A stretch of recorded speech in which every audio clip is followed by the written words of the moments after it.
What's up, Buckeye fans? Welcome inside the Woody Hayes Athletics Center, where we just heard Ryan Day give his pre-Michigan press conference. We'll start with what everyone wants to know about. Dave, what did Ryan Day say about Jeremiah Smith and Carnell Tate? Not too much, which we would have been shocked if he said anything more. But we did ask. Bucknuts did have the first question, and we asked, like, any update on Carnell Tate and Jeremiah Smith? Do you expect them to play? And he just said, they're working hard to get back this week.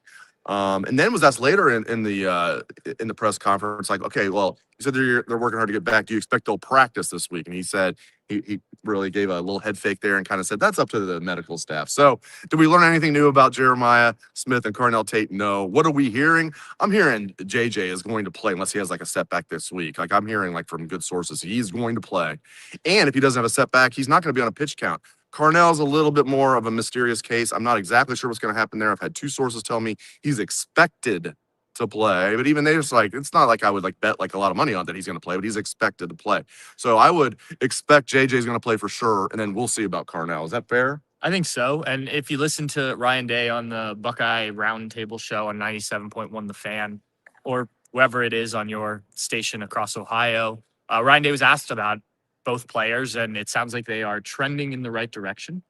And then Caleb Downs released his podcast last night. Downs to business, baby. Downs to business, yes. And Jeremiah Smith basically said, like, I'm going to play.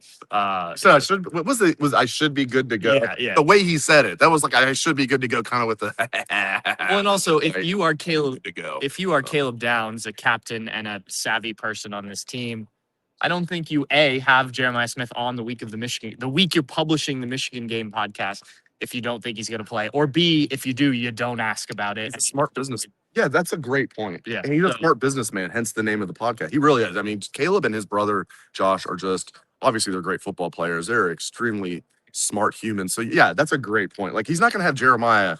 If he knew Jeremiah was out or was like probably wasn't going to play or was even like 50-50, he's like, it's probably not the week to have him on, especially when he doesn't say, I'm going to play. So, yeah, if you're a Buckeye fan out there, look for JJ. And again, he could be one hit away from, having to be on a pitch count or worse. But, I mean, Michigan's banged up, too. I mean, Justice Haynes looked like maybe the best running back in the country to me, other than maybe Jeremiah Love.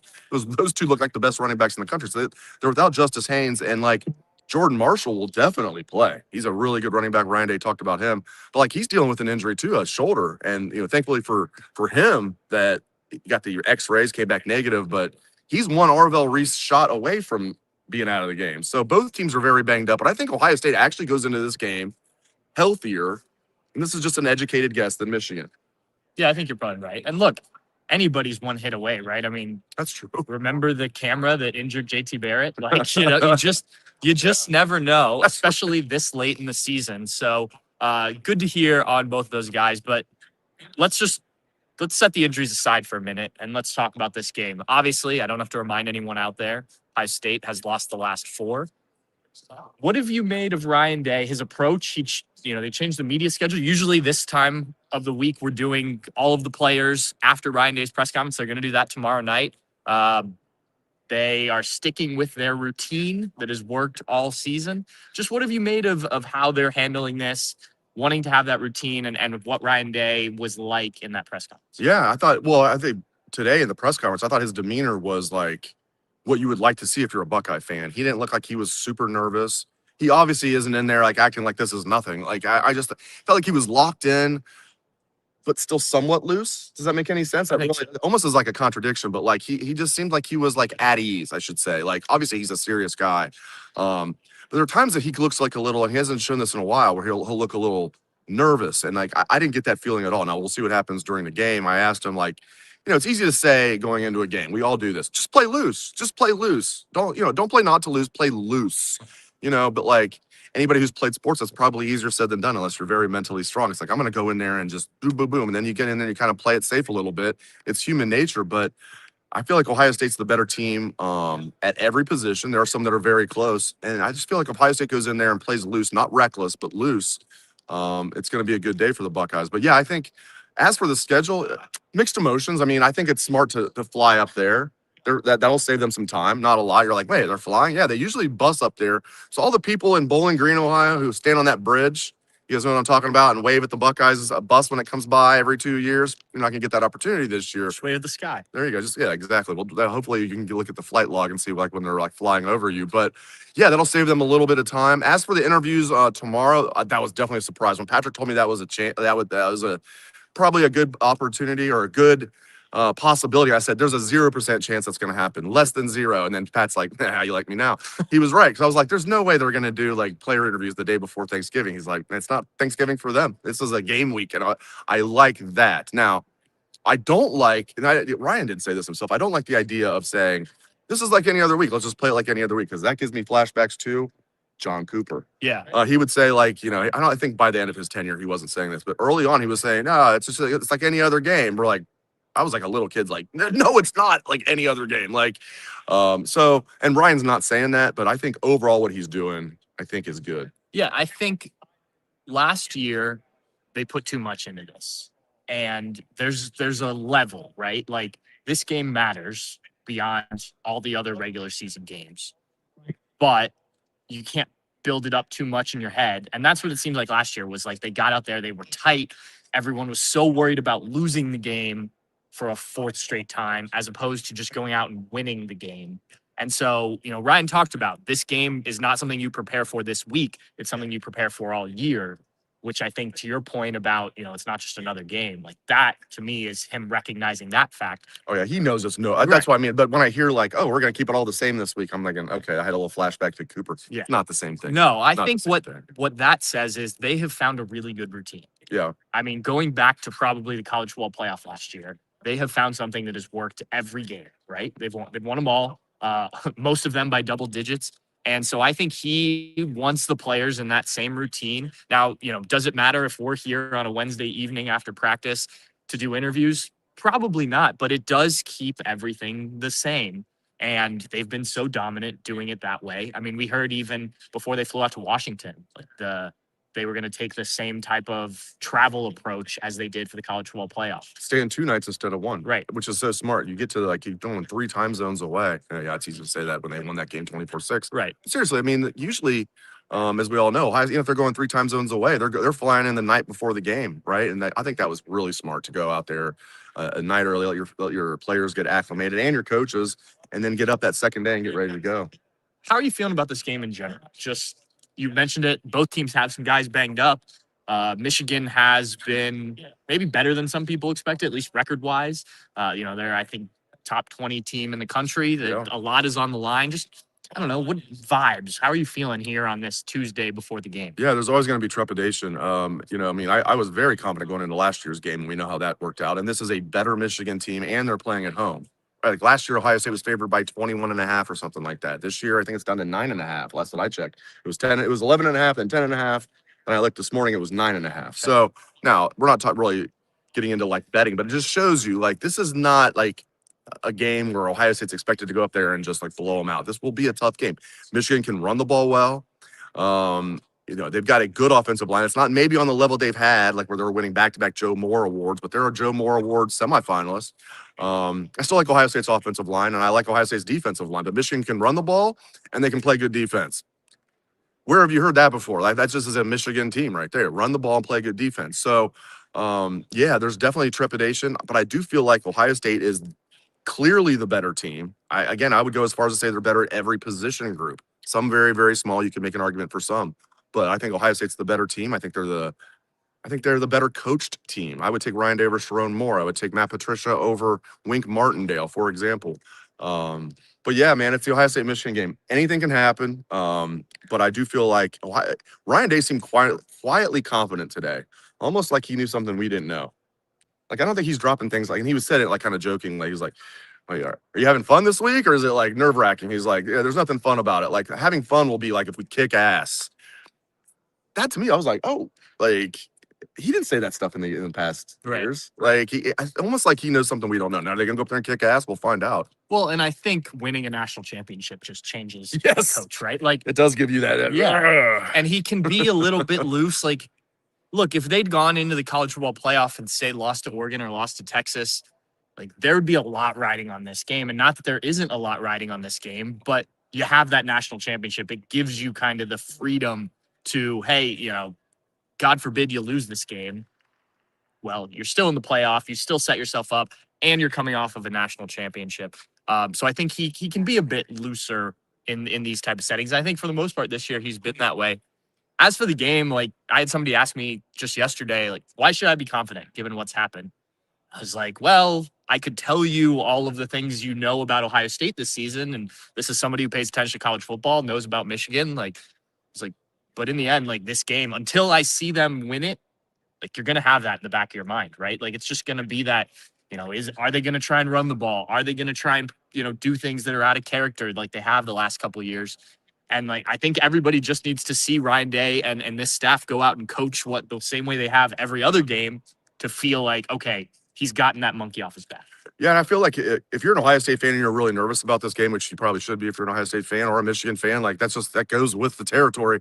Like this Ohio State defense, Yeah. if it's not the best I've ever seen at Ohio State, going back to when I was a little kid as a fan, all the way up my time, like covering the team, like this might be the best Ohio State defense I've seen. There's a relatively limited Michigan offense. They've started to pick it up, even though Justice Haynes is out. Like Bryce Underwood's good. Like he's going to be much better. He's poised. Is he a little erratic passing? Yes, he is, as a true freshman. But he's very skilled. Marsh is a really good receiver. But I look at this, like if you're an Ohio State fan, just think about Ohio State's defense. Like I just don't see a scenario unless like the offense is giving up like defensive touchdowns to Michigan or they get like a special teams touchdown. I don't see Michigan really scoring more than 10, 13 points in this game against this Ohio State defense. So that would mean the Buckeyes just need to get to 14, 17. I've said to play it safe. If the Buckeyes can get to 20, 21 points, they're going to win this game. I don't see Michigan getting, again, I don't think they're going to get more than 13 points in this game. So that's where I would like have my confidence from if you're a Buckeye fan is this defense. Defense travels. And again, it's not just defense travels, man. This might be the best Ohio State defense I've seen. Now, that story is yet to be written. Like they have not played the schedule we thought. We thought like Arch Manning was going to be like the #1 pick of the draft and a Heisman finalist. Like no, well, I don't know if I Drew thought Aller that. and Penn State. Exactly. So like, yes, they have not really faced the offenses that we thought they were going to face, but still, and we might not even know after the Michigan game. Even if things go well, up people are going to go, Michigan's offense isn't good. But just this game alone, I think that's what gives me confidence. If you're looking at it from Ohio State's perspective, is this defense is the best in the country. It might be the best we've seen at Ohio State. And Michigan is a one-dimensional offense. And I think if Ohio State doesn't shoot themselves in the foot with turnovers, missed chip shot field goals, I'll be surprised if Ohio State doesn't win this game. But I do expect there to be like plenty of nervous moments for Buckeye fans. What about Ohio State's offense? Obviously, this hinges a lot on Jeremiah Smith and Carnell Tate being available for the Buckeyes to be at their best. But how do you feel about that side of the ball going against Michigan's defense? Yeah, I feel relatively good about it. I do think it's going to be definitely the best defense they've faced this year. That's no, and this will be the best team they faced this year. Like I think Michigan's better than Texas. It's could be close. If Texas and Michigan played on a neutral field, I think maybe Texas would be barely favored. But I do think Michigan's going to be the toughest team Ohio State. And Ohio State got to play Texas here, playing Michigan at the Big House. Like this will be the toughest game. But yeah, I think Ohio State's offense, Julian, looked a little shaky last week, but overall he's been so good this year. And I love his poise for a young quarterback like that. And again, I'm impressed with Bryce Underwood on that. That same topic that, it doesn't look like it's too big for him. Julian just never looks rattled, hence the nickname, J. Cool. Like, so I do feel good about it. And the running game's gotten going. Yeah, against two of the worst rushing defenses in the country, no doubt about it, UCLA and Rutgers. But just the way the running game has looked with Bo Jackson, all four running backs are now going into this game healthy. I know CJ Donaldson 100%. As I say, no one's 100% after the first day of camp. So no, he's not 100%, but like they've got four running backs going to this game where Michigan's down to like really two. They have the kid last week, the former walk-on that got 100 yards, but against Maryland. And again, Jordan Marshall will play, and he's been really good as a sophomore, but that shoulder looked like it was really banged up. So, yeah, you look at this Ohio State, and the offensive line seems like it's like at full strength. We'll see about Josh Padilla. He was asked about Josh Padilla. I expect he'll be ready to go. I do think Tegra will start at right guard, and Gabe Van Sickle, who's played well, will be the next guy in if they rotate. But, they're Ohio State. This is the deepest Ohio State offensive line I can ever remember. Right up there with 2013. Probably the deepest Ohio State line I can remember when you have like Gabe Van Sickle was like the ninth guy coming into like the season. Yeah. And I look at him now, he's like people are saying he could be the starting right guard. So how do I feel overall? I feel okay. Now, if it works out where JJ plays and Carnell is limited, how much does that hurt Ohio State? It obviously wouldn't be great, but I think it's mitigated by the fact that Ohio State's got like a guy like Max Clare that can do damage. And Brandon Ennis, to me, is one of those guys that's like, he's nowhere near 100% healthy, Patrick. No. But like, he's tough as nails. You know he's going to play, but Brandon Ennis is definitely banged up. He's dealing with multiple ailments, but he'll definitely play. So we'll see. They need one of those younger receivers to step up, whether it's Bryson Rogers, Mylan Graham, Quincy Porter. One of those guys is going to need, not to go in there and show out, but one of those guys is going to need to go in there and be an effective player in this game, in my opinion. But Max Clare and maybe some of the other tight ends. Will Kazmarik's been limited the last couple of weeks. Coach Day talked about that a little bit. He hasn't played many snaps, probably getting him ready for the Michigan game. So deepest tight end room I can remember at Ohio State as well. So utilize that to your advantage. We always talk about, saving things for this game.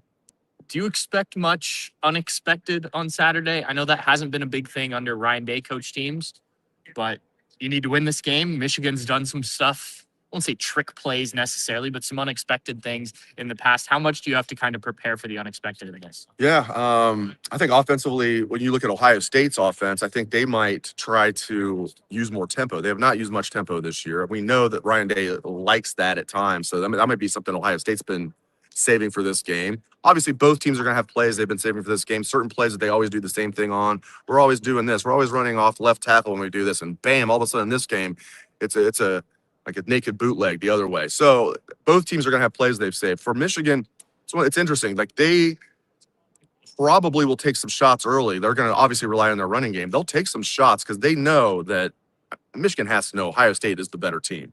So I think Michigan is going to take some shots. But like, as far as like any trick plays, it's hard to say. Both teams are going to have plays they've saved for this game. But I think from Ohio State's perspective, I look for, not throughout the game, especially not if they get a lead early. By the way, if Ohio State gets a 2-score lead, even if it's 10 points in the first half, I think that is going to be lights out for Michigan. Not like for sure, but if Ohio State gets up 10-0 with this defense, I mean, and they'll have the confidence, like they won't be like puckering, like that would be huge. But yeah, I think we're going to see Ohio State use more tempo on offense this week. All right. Well, if you've not seen it already, Ryan Day's press conference should be up on our YouTube page. Steve was posting that as we did this, and we will have plenty more throughout the week. So, Dave, thank you. Thank you, Patrick. Thank you guys for tuning in, and we will talk to you as the week goes on, headed up to Ann Arbor on Saturday. Thanks, guys.